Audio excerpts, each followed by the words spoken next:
Ok. Bonjour à toutes et bienvenue sur ce nouvel interview. Aujourd'hui, j'ai le plaisir d'accueillir Anne-France Hurel. Bonjour Anne-France. Bonjour Linda. Alors Anne-France, tu es psychologue en psychologie positive et formatrice. Tu as lancé ta chaîne YouTube qui s'appelle La Minute Psy, où tu abordes différents sujets chaque semaine. Tu proposes également des capsules vidéo sur la psychologie positive et plein d'autres choses que tu vas nous expliquer au fur et à mesure de l'entrevue. Tu es également l'auteur d'un ouvrage qui s'intitule Stop à la soumission, je m'affirme et je dis non. Qui est là. Voilà.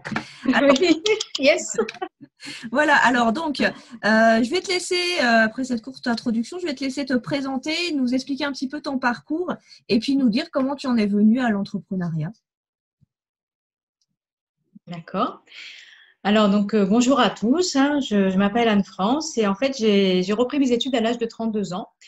Donc, ça a été, si vous voulez, un parcours du combattant parce qu'à ce moment-là donné, j'avais pas le bac. Donc, en fait, les choses de la vie ont fait que j'ai pu avoir le renseignement qu'il existait l'équivalent du bac, le DAEU. Donc, j'ai dû d'abord passer l'équivalent du bac, le valider avant de m'inscrire en première année de faculté. Donc, ça a été on va dire, une adaptation progressive parce que du coup, l'équivalent, c'était 4 matières. Donc, il fallait juste que j'ai la moyenne. Donc, pour moi, à ce moment-là donné, je me disais, bon, ça, c'est bon, je peux le faire. Et en fait, à ce moment-là donné, ce qu'il faut savoir sur moi aussi, c'est que j'avais pas assez confiance en moi. Donc, je me suis dit, bon, ben là, je suis dans une zone de confort. J'avais rencontré l'amour de ma vie, avec qui je suis mariée depuis 15 ans.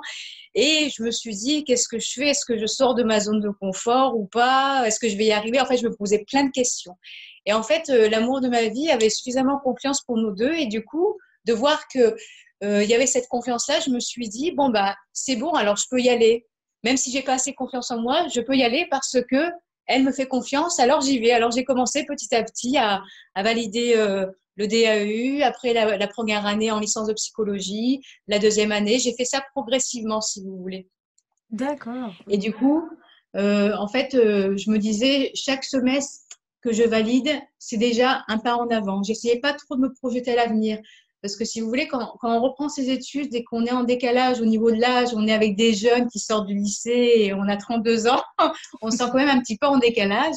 Et en fait, j'ai dû travailler aussi sur la comparaison parce que j'avais tendance à me comparer aux autres. Je me suis dit, oui, mais je me disais, telle étudiante, elle a telle note, elle a 18 ou elle a 15. Moi, je suis là à valider mes semestres avec juste la moyenne, voire 11 sur 20.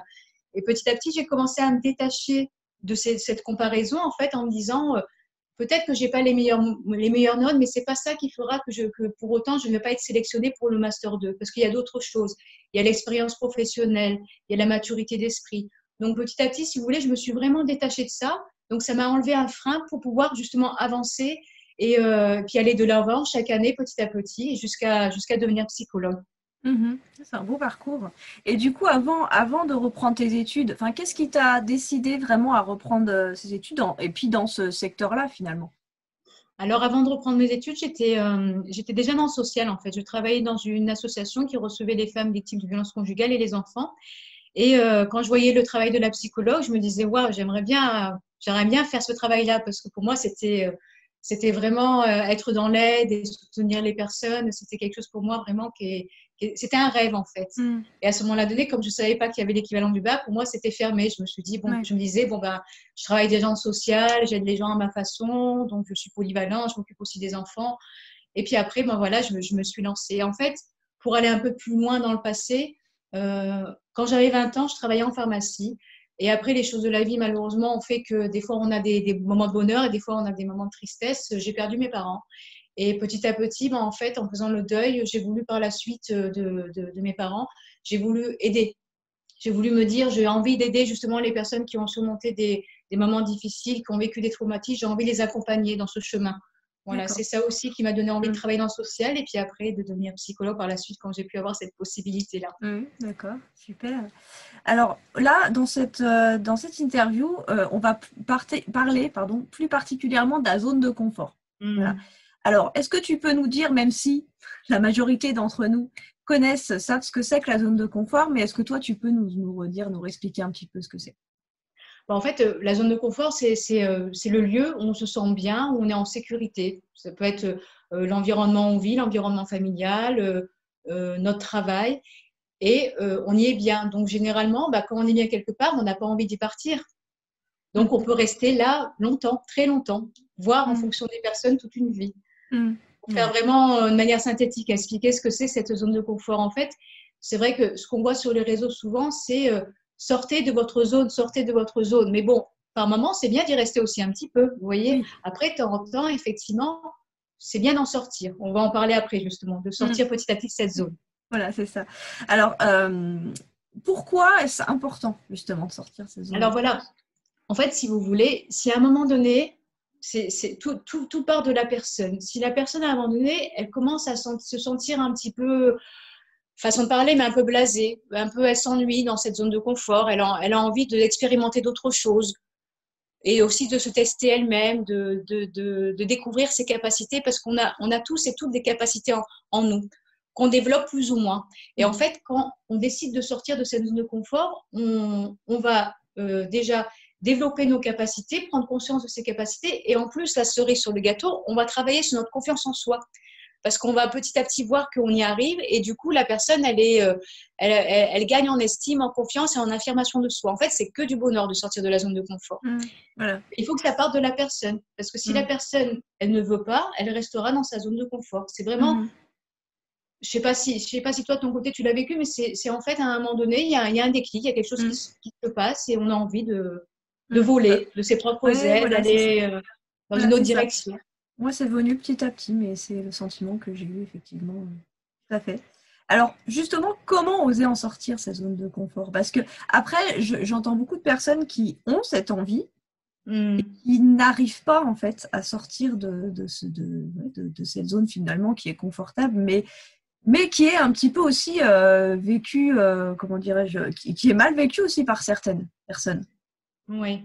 En fait, c'est vrai que c'est mal vécu. Pourquoi? Parce que ce que beaucoup de gens ne disent pas et ce que beaucoup de gens vivent, c'est que quand on sort d'une zone de confort, on est confronté à différentes émotions désagréables. Du stress, de l'angoisse, des doutes. Et en fait, la personne, quand elle se trouve dans cette position-là, si vous voulez, elle décide de sortir de sa zone de confort. Et là, elle a toutes ces émotions désagréables qui lui arrivent dans la tête. Donc là, il y en a qui vont essayer de surmonter ces émotions, essayer de travailler dessus pour se dire c'est normal que je ressente ces émotions-là désagréables. Il faut que je travaille dessus pour justement les surmonter et après me sentir mieux. Et il y en a qui vont rester figés en fait avec ces émotions désagréables et se dire si je ressens ça, c'est qu'il faut que je reste dans ma zone. Alors que ce qu'il faut savoir, c'est que tout le monde vit ces émotions désagréables. Tout le monde. Mais tout le monde ne le dit pas. Et c'est normal de ressentir ces émotions désagréables. Et en fait, ce qui est bien aussi, ça c'est toujours, je parle souvent de cerise sur le gâteau. Je le dis souvent avec mes patients et mes patientes et ça les amuse toujours, mais c'est vraiment ça. En fait, ce qui est bien, c'est que plus la personne, elle décide de sortir de sa zone de confort, plus elle va avoir des automatismes. Et moins ces émotions désagréables seront, on va dire, importantes. Elles seront de plus en plus gérables. C'est ça qui est bien en fait. Plus on sort, la première fois qu'on va sortir de la zone de confort, les émotions vont être énormes. Voilà, en matière de, je sais pas, ça va être par exemple 70% d'angoisse, de stress. Et après, quand la personne elle décide plus tard de recommencer, de sortir de sa zone de confort, ça va descendre à 50%. Vous voyez, ça donne une idée un petit peu. Il y en aura toujours, mais ça sera de plus en plus gérable. Et en fait, il faut se dire que, en fait, il faut que la personne elle se rassure. Elle se dise, je vais sortir de ma zone de confort, je vais ressentir des émotions désagréables, c'est normal, parce que je vais vers un inconnu. Et il faut à ce moment-là donné que la personne elle soit focus sur son projet. Ouais, voilà. Oui, mais c'est important de le dire finalement parce que il y a quelque part deux étapes. Voilà, la première étape, Voilà. on se prend un peu tout. Ensuite, la deuxième étape. C'est ça. Alors, tout à l'heure, tu disais très, très justement, parce que ça me fait penser aussi à la mise en action. Sortir sa zone de confort, quelque part aussi, c'est se mettre en action par rapport à ce qu'on veut atteindre. Et comment le fait de sortir sa zone de confort peut aider justement à augmenter la confiance en soi et l'estime de soi? Et oui, parce que comme je disais tout à l'heure, c'est vrai que le fait de sortir de la zone de confort, en fait, c'est un exercice, quoi, un challenge qu'on se fait justement qui va booster l'estime. L'estime de soi, c'est la valeur qu'on a de soi-même. Et par exemple, une personne qui a tendance à se dénigrer, elle va se dire, c'est pas possible, moi, je pourrais pas sortir. D'emblée, elle va se fermer les portes. Et le fait, peut-être, en parallèle, d'avoir un étayage avec un thérapeute ou avec quelqu'un de la famille, de bienveillant, qui a envie de la booster là-dessus, elle va commencer à le faire et du coup, elle va avoir une valeur petit à petit d'elle-même plus positive. Et tout est lié en fait. Plus on a une bonne estime de soi-même, plus on a confiance en soi. Et plus on a confiance en soi, plus on arrive à s'affirmer. Et dans la confiance en soi, il y a aussi l'amour de soi et l'image de soi. C'est tous des éléments qui sont importants en fait. Et l'amour de soi, c'est l'amour inconditionnel. Et plus on sort de cette zone de confort, plus on booste cette estime et cette confiance en soi. Ça se fait progressivement. Tout à fait. Et en fait, moi, ce que je conseille souvent à mes patients, c'est de se faire des compliments, surtout quand il y a un travail à faire au niveau de l'estime de soi. À chaque pas en avant que la personne elle arrive à faire pour sortir de sa zone de confort, elle se prend un cahier de bord, elle le choisit, elle le décore comme elle veut, et elle se fait un compliment. Aujourd'hui, je suis fière de moi pour telle chose. Aujourd'hui, j'ai été satisfaite de moi pour telle chose. Et en fait, ce que je conseille aux patients, c'est de lire tous les feedbacks positifs chaque jour pour que la mémoire l'enregistre. Et du coup, ça aussi, ça booste l'estime de soi. Et plus la personne, elle arrive à sortir de cette zone, plus elle est contente d'elle-même. Oui, c'est sûr. Et plus elle se sent mieux. Et puis après, par extension, tout l'environnement aussi familial est super content. Donc, en fait, elle reçoit plein de retours positifs aussi. Mais l'essentiel, c'est elle. Après, le reste, c'est la cerise sur le gâteau, les compliments. L'essentiel, c'est qu'elle soit satisfaite d'elle-même. Oui, tout à fait. Est-ce que chacune d'entre nous, je dis chacune parce que c'est vrai que je m'adresse aux femmes entrepreneurs, donc du coup, voilà. Est-ce que chacune d'entre nous est capable de sortir de sa zone de confort? À partir du moment où elle décide de sortir de sa zone de confort, elle est tout à fait capable de sortir de sa zone de confort. Si elle le décide, elle a déjà gagné. Voilà. Il faut qu'elle le décide elle-même, il faut qu'elle en ait envie, en fait. Voilà. Oui, parce qu'une personne, de toute façon, qui n'en a pas vraiment envie, ne parviendra jamais finalement à faire quoi que ce soit. Mais non, il faut que… Parce qu'il y a des personnes, après, c'est pas… il y a des personnes qui ont besoin de sortir de cette zone et puis il y a des personnes qui le vivent très bien de rester dans leur zone de confort. Tant que ce n'est pas problématique pour la personne de rester dans sa zone et qu'elle s'y sent bien, il n'y a rien qui la force à part elle-même à sortir à un moment donné. Après, c'est vrai que, par exemple, quelqu'un qui veut changer de travail, là, effectivement, les choses de la vie vont faire qu'elle sera obligée de sortir de sa zone de confort pour voir un peu qu'est-ce qu'elle peut faire d'autre. Et là, donc, c'est un travail sur elle à faire, comme là, par exemple, avec le confinement, tout ça, il y a des personnes qui ont dû se réorienter un petit peu pour travailler différemment. Donc, il y a beaucoup de gens qui sont sortis de leur zone de confort par la force de la vie, des choses, en fait. Mais quelque part, je trouve que c'est positif parce que du coup, peut-être que j'espère que ces personnes-là se sont dit, c'est quand même pas mal de sortir de la zone de confort. Oui, voilà, qu'elles ont vu le positif à le faire. Qu'est-ce que tu peux donner comme conseil aux femmes entrepreneurs qui nous regardent et qui ne parviennent pas justement à sortir de cette zone de confort? Qu'est-ce que tu leur dirais de faire en premier? Alors peut-être que tu en as déjà un petit peu parlé, peut-être se féliciter.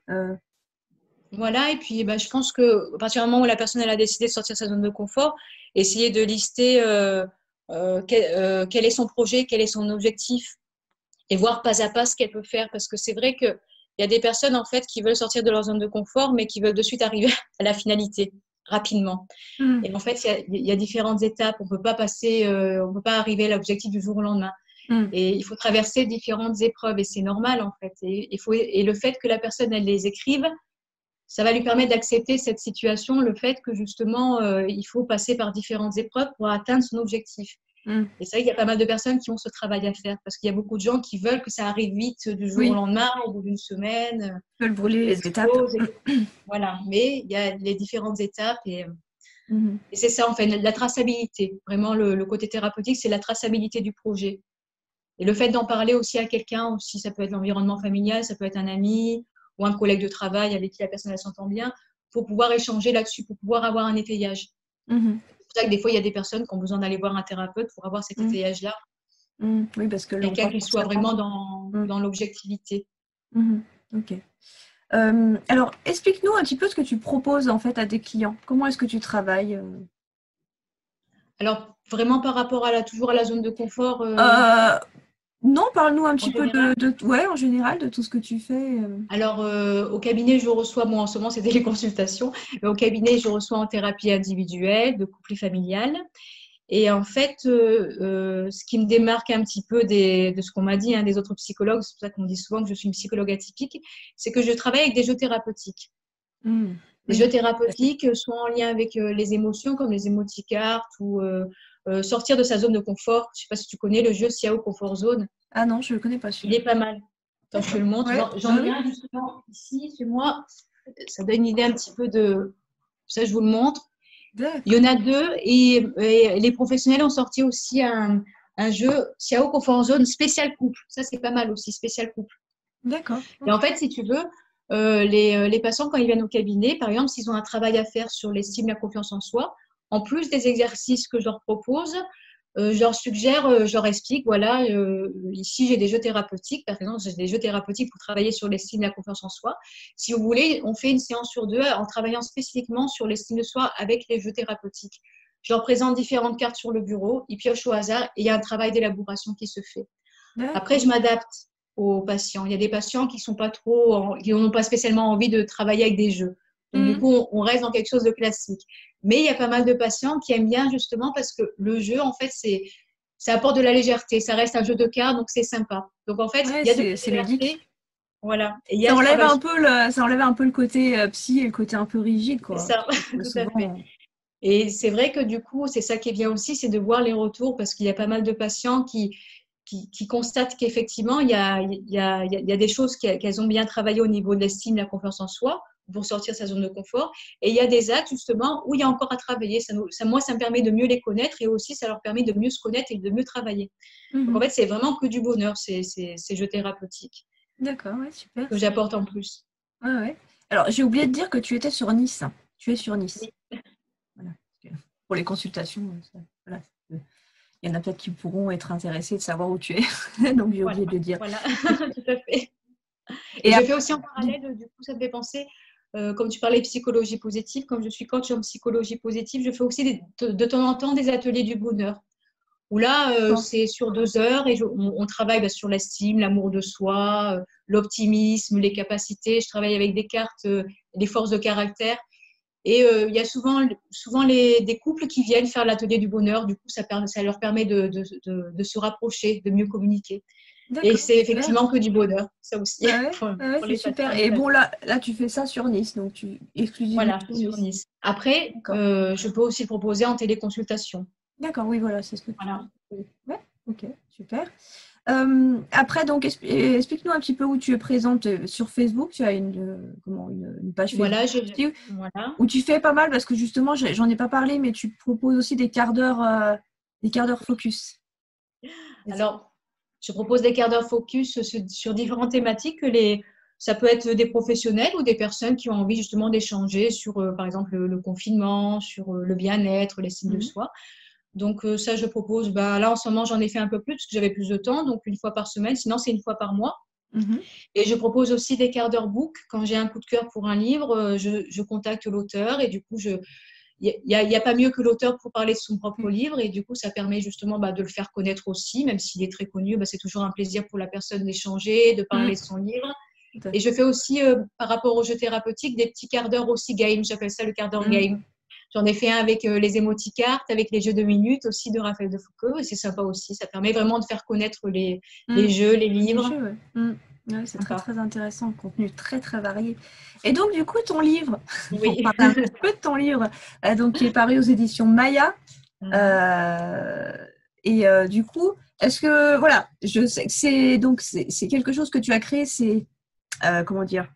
Voilà, c'est mon personnage, c'est mon mini-moi. Oui, voilà, non, mais ça, j'adore vraiment. Et Stop, c'est une série, en fait, que tu as commencé, ça, c'est le premier ouvrage, donc là, tu parles de l'affirmation.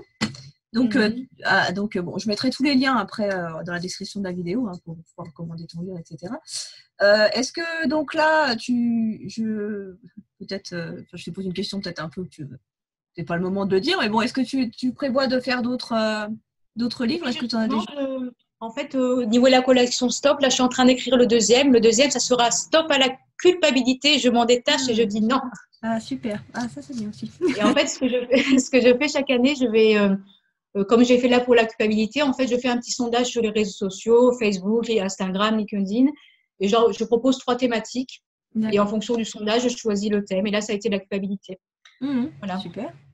Je procède, ça sera vraiment la même façon la même présentation, 10 actions de coaching en psychologie positive. Oui, voilà, parce qu'on l'a pas dit comment. Ouais, voilà, je l'ai pas dit comment ça fonctionnait. C'est un livre, je montre juste un petit peu, qui est très très, même un peu, j'ai envie de dire, même un peu ludique aussi. Bah oui, parce que de toute façon, il y a des exercices, il y a des petits tests. Enfin, c'est vraiment comme un. Il y a le quiz aussi à la fin. Voilà.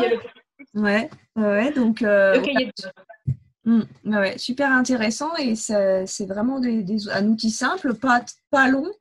Enfin voilà, C'est ça, en c'est fait. top. J'ai voulu vraiment faire un peu théorie, des exercices, pour pas qu'il y ait trop de théorie, parce qu'il y a beaucoup de livres en développement personnel où il y a beaucoup de théorie. C'est bien la Mm. théorie, mais c'est bien la mise en pratique.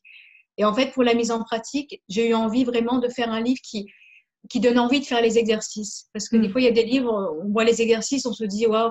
Et là, du coup, je me suis dit, avec le petit personnage, le livre en Ouais. couleur, j'ai essayé d'apporter un maximum de Mm. choses pour que les personnes travaillent dessus. Mm. Et au jour d'aujourd'hui, j'ai vraiment des bons retours par rapport à ça parce que les personnes font les exercices.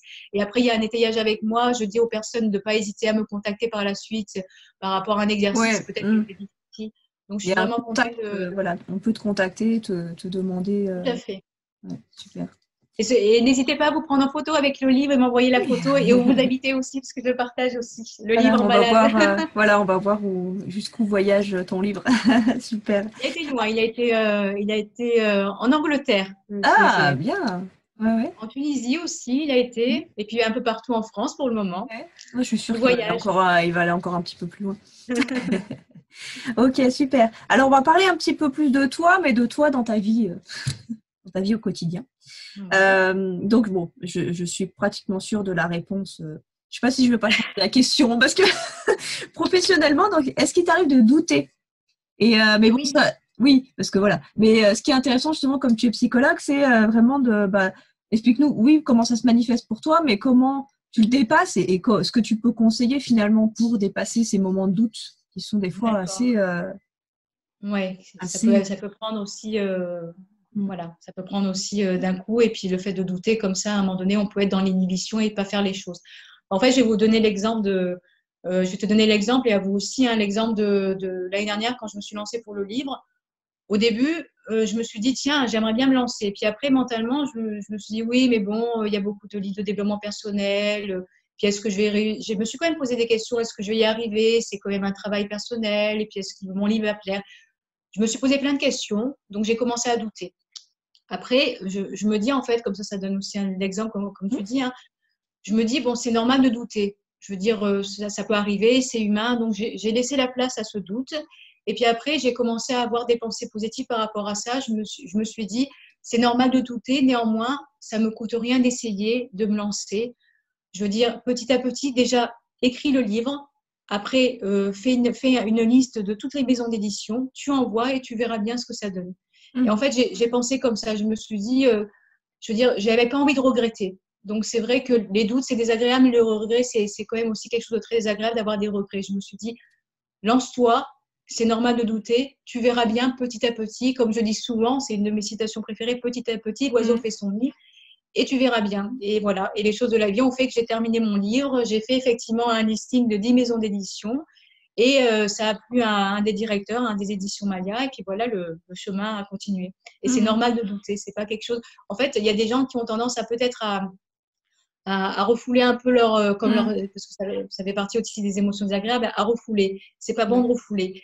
Accepter l'émotion telle qu'elle est, le ressenti tel qu'il est, et travailler dessus. Et après, terminer sur quelque chose de positif pour justement Mm. pouvoir avancer. Mm.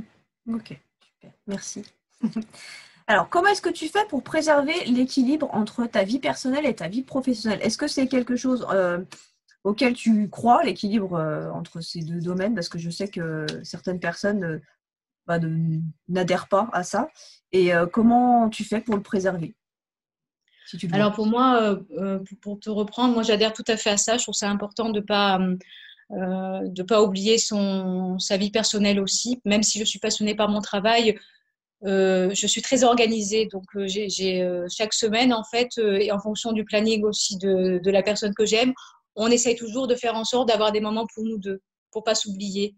Voilà, pour des moments où, comme on dit souvent, on arrête le temps, parce que c'est Mm. important de pas s'oublier, même si je suis passionnée par mon travail. Donc ça demande une organisation, effectivement. Après, Mhm. ça peut arriver par un moment, je sois plus sur mon travail et moi dans la vie personnelle. On arrive en fait après à se rééquilibrer toujours, et c'est ça qui est Mm. important. Mm. Parce que trop de distance dans un couple, c'est pas bon non plus.